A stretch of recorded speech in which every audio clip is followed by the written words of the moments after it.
presidential candidate of Labour Party, Peter Obi, is touring the United States ahead of the 2023 presidential election.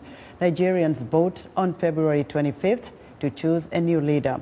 Obi, a former state governor, is running against a former Vice President, Atiku Abubakar, from the main opposition People's Democratic Party, and Nigeria's current Vice President, Yemi Osinbajo, from the ruling All People's Congress.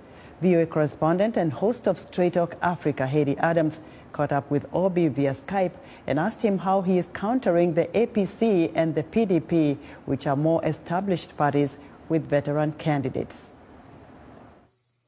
We have moved from a once promising developing country to one now that is in a mess.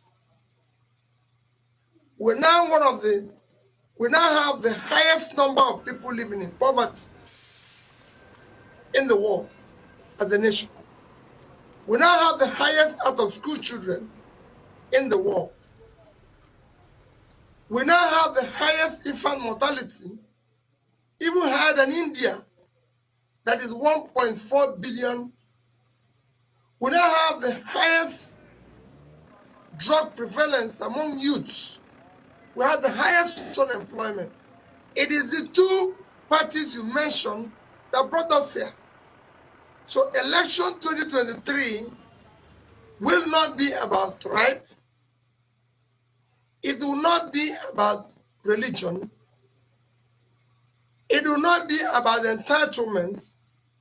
It will not be about connection or any form of those primordial biases. It will be about the character Nigerians can trust. It will be about competency. It will be about capacity and commitment to start turning around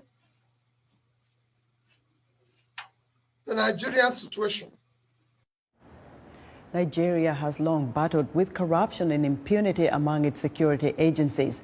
This has hampered the country's ability to effectively crack down on insurgent groups like Boko Haram. Obi told VOA the best way to fight corruption among Nigeria's security agencies is to hold the country's top leadership accountable.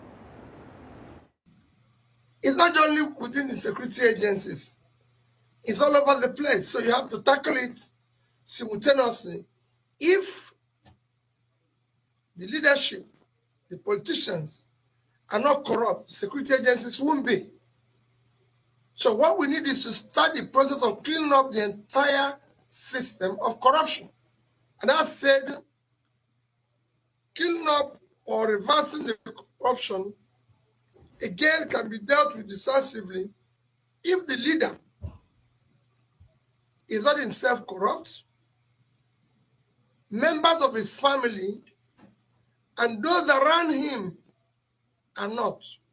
You reduce it by 70%. Because you'll be able, when you lead transparently, others will follow. And corruption must now be dealt with in Nigeria. It's been too long where we're preaching it, where we're talking about it, without dealing with it decisively. On his U.S. tour, Obi is also visiting Atlanta and New York City.